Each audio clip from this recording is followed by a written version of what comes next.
During the last week of June, my girlfriend and I decided to take the dogs on a long walk. We were driving up the coast, planning on a beach walk, when I decided to go to an area on Redwood Creek where my friend had heard some unusual and scary whistles and screams. He is a very experienced hunter and outdoorsman with a degree in wildlife biology and had never heard anything like it.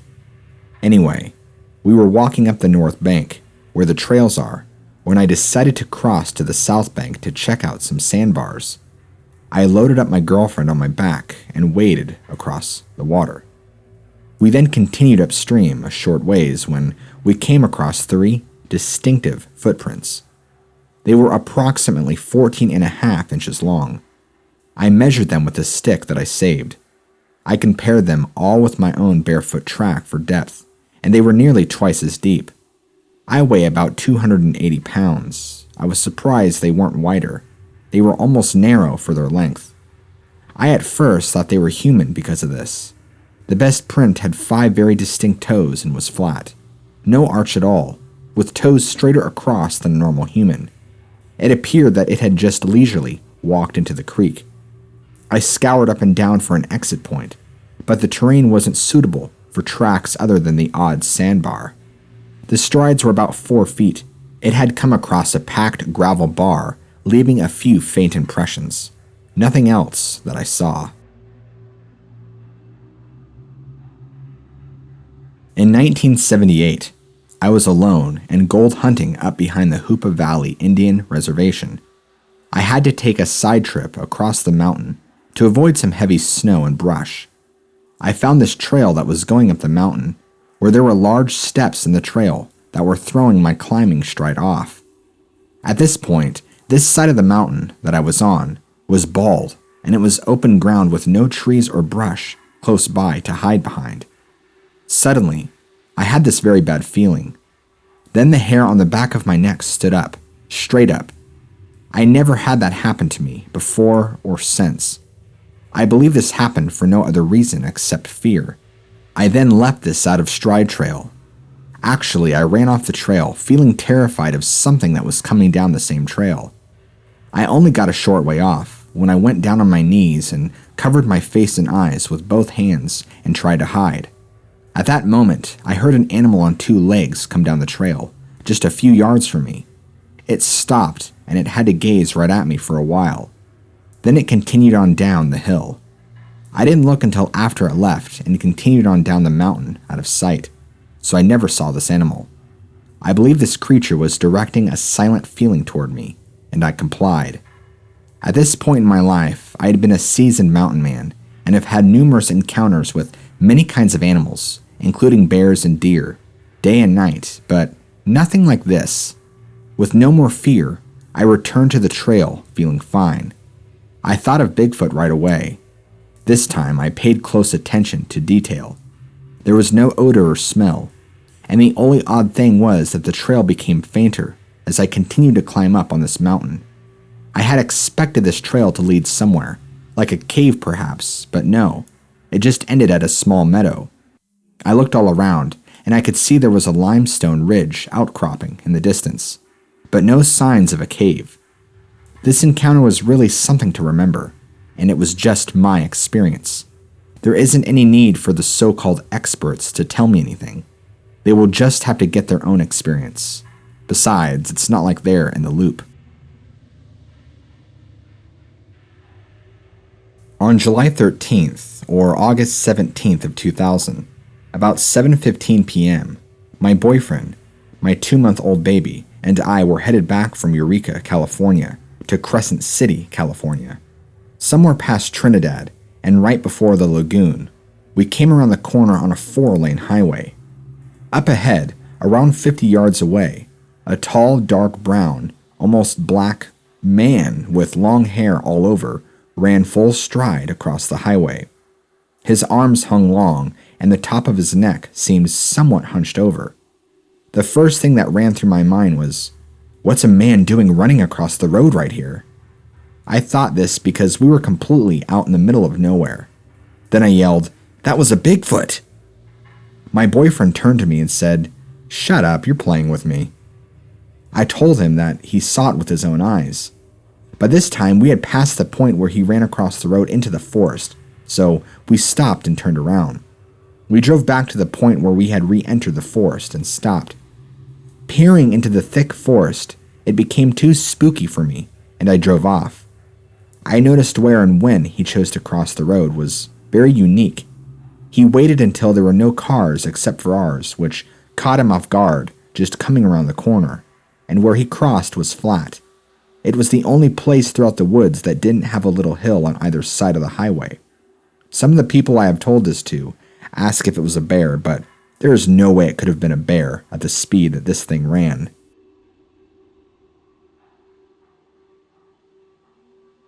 My neighbor is a seasonal wildlife biological technician for Redwood National Park. He has been working several seasons doing spotted owl surveys and is very familiar with local wildlife. One evening just before sunset, he and his partner were walking with a cage of 6 mice that had sat in the same cage without being cleaned for 3 or 4 days, and it smelt to high hell. They were several miles south of Bald Hills Road at about 2,000 feet up an approximately 3,000-foot mountain in extremely rugged and isolated terrain several miles from the nearest logging road. After bushwhacking for about 30 minutes, heading downhill, they stopped in their tracks when they heard a large branch snap. There are a lot of bears and mountain lions in the area, and they are familiar with the stalking cats. The creature was quick and agile like a cat, but sounded heavier than a bear. It also sounded like it was walking on 2 legs. They would hear it behind them, and a little later, it would be way ahead of them, sometimes on the other side of them. They figured it was crossing right behind them, and then passing them up on the other side. By this time, it was getting dark in the forest, late twilight, when my friend started looking over his shoulder quite frequently. It was at this time that he saw a large dark animal dash across their trail on 2 legs.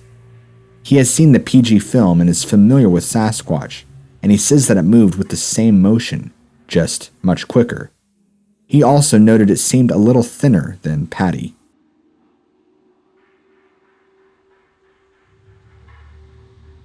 During the weekend of May 26th and 27th, I was conducting a sound survey project with 3 other people near the town of Johnson and the Klamath River. This area we were in had a sighting last year, around the month of July.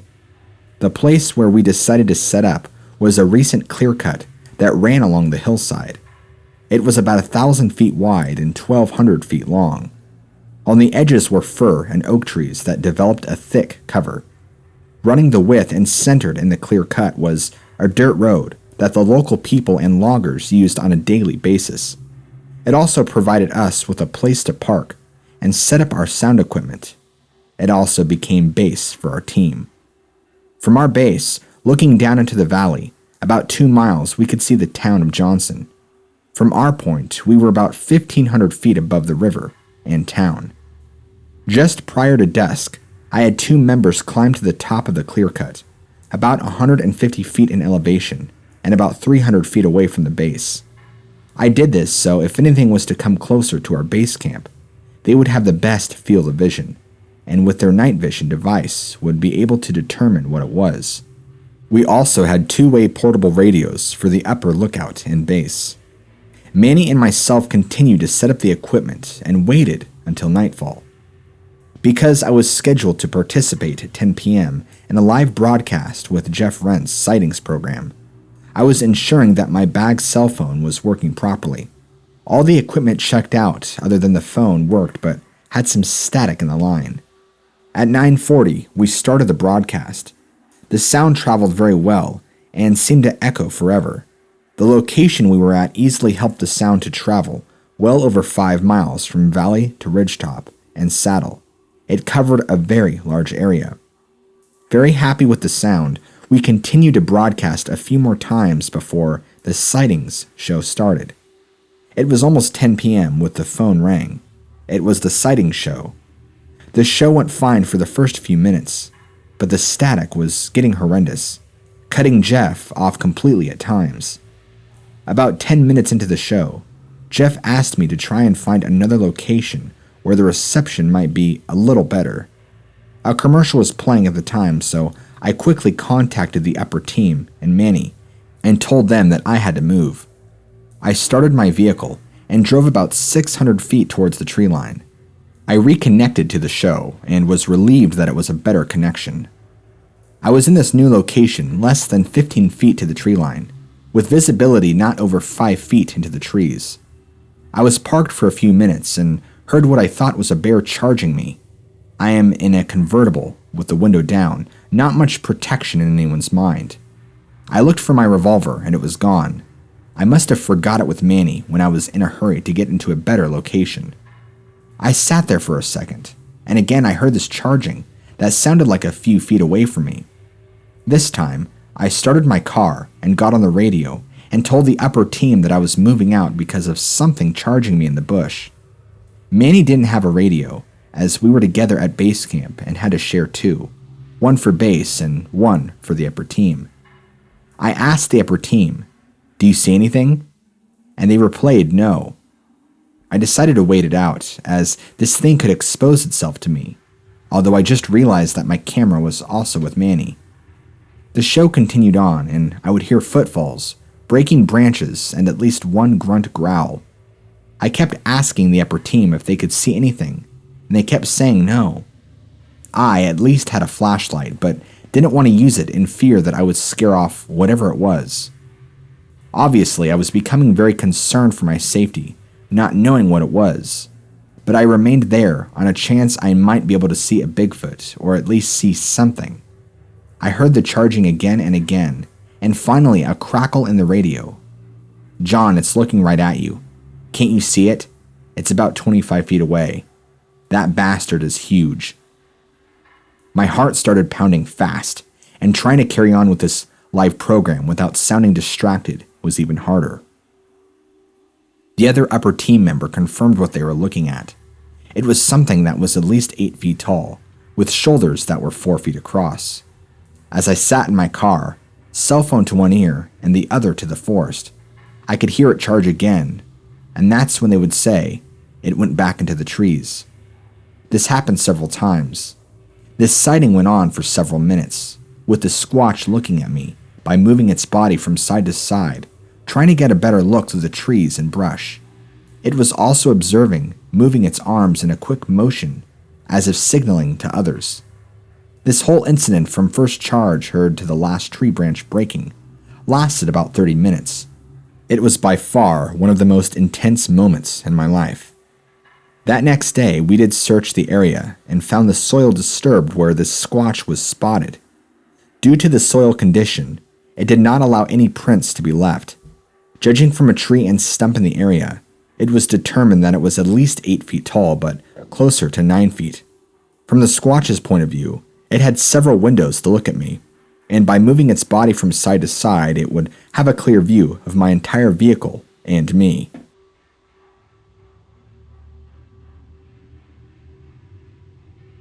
At approximately 9:30 p.m., we were in the process of setting up our second tent.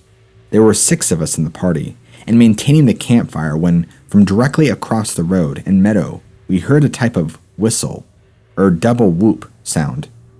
Try whistling the syllables whew, whew, and it was immediately followed by a very intense screech, which I can only compare to a bear cub in danger, combined with the intensity of a hawk shriek. One of our younger members, who's 15, insists that it sounded like a possessed woman. Now, I grew up in the mountains of Montana, and am familiar with many animals and their sounds, and have never heard anything like this in my life. And until this moment, I have wondered what it was like to have the hairs on the back of my neck stand on end. I have never felt this kind of reaction. I repeat, never.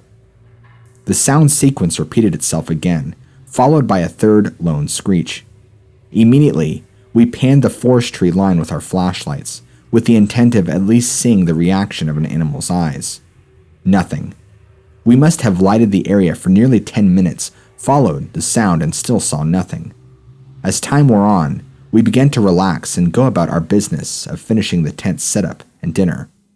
Then, at about 12:30 a.m., Just past midnight, with two of the teenagers already asleep, we again heard the whistle whoop, immediately followed by the screech. But this time directly behind our campsite, up the slope near the picnic areas amongst the trees. Again, we panned the area with lights. I broke out the 2 million candle power gangbuster spotlight, and it lit the night. And still nothing. No movement, no eyes, nothing. After panning around the entire area once again, I noticed movement on the road towards the restrooms, and we quickly moved the light in that direction. Walking across the road was a tiny little gray fox, or kit fox. Well, for our needs, that was our mystery animal, we thought. We figured it yelped and then made that nasty screech for some other reason. Funny, but that was enough confirmation for us, and we went to bed for the night. At approximately 5:30 a.m., 3 of us woke up at the same time, and after a minute or two of silence, we heard the whistle whoop, followed immediately by the intense screech, and this followed again by a lone screech. But this time, the sound was only about 20 feet from our tent, as if it was standing directly on the paved road next to our campsite. We were all unnerved somewhat, but agreed it's just that darn fox again, and didn't bother to jump up out of the video cameras or spotlights. I exchanged words with a person in the other tent, not sure if this chased it away, but we then heard the same whistle and screech again, but far off in the distance as if it were a quarter-mile away. This was the end of our encounter. The following morning, we checked the area for any signs of tracks and found nothing. We also nearly walked the entire circumference of the lake shore, searching for signs of any kind of anything, and got nothing.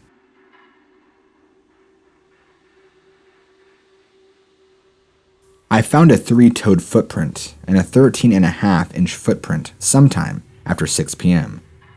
I have plaster casts and footage of the prints before I made casts out of them. I fell asleep about 9:30 p.m.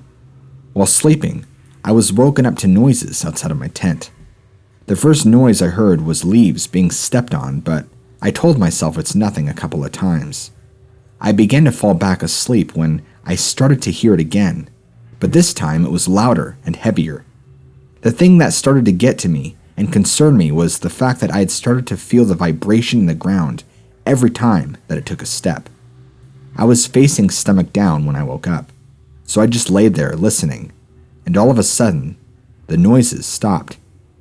Whatever was out there was breaking branches on the ground, and I also heard a couple of branches breaking on the trees. Then, the noises started again.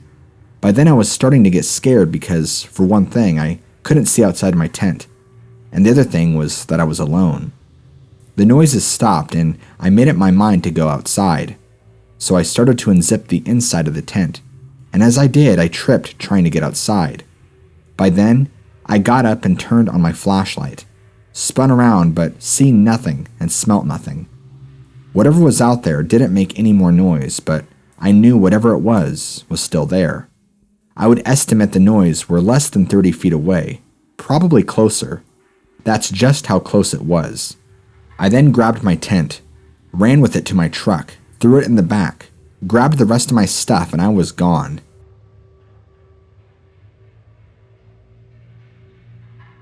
Had been riding horses with 3 other friends on the 6-hour loop trail and stopped for lunch where the outhouse is located at the one-day trail junction.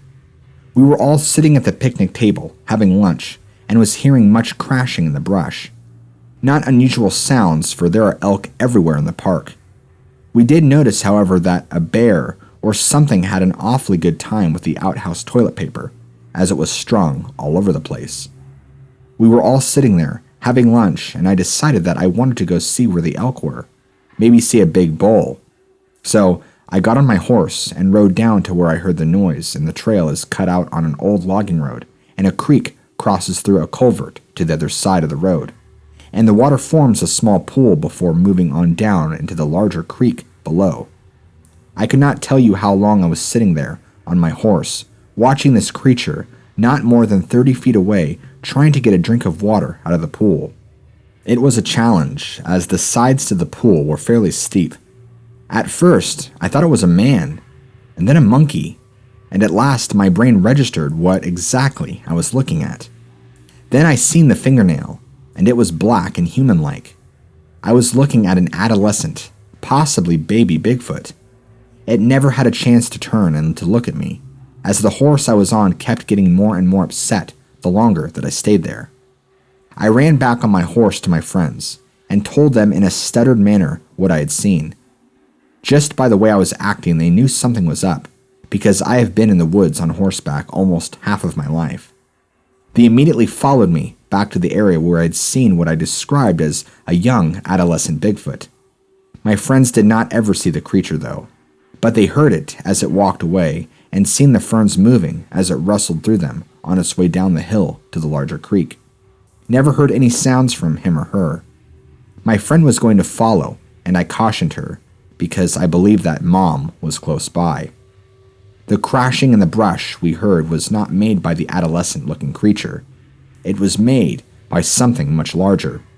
The creature was silver gray, had medium-length hair, like a bear, black human-like fingernails, human-like hands, I seen its thumbs, was totally covered in hair from top to bottom. I never got to see its face. It was always looking down. I never have told anyone about the sighting, and made my friends promise not to say anything for quite a while. I explained that this was a young animal, and to allow me to get this close was an experience. And if I could get that close on a horse, then someone could get that close with a gun. It was not that long after there was a news report about a son and a father seeing a Bigfoot cross the road near a local state park. The news report was just within a couple of weeks of my sighting, but I kept my sighting to myself. Saw a form walking upright at a distance of 200 plus yards.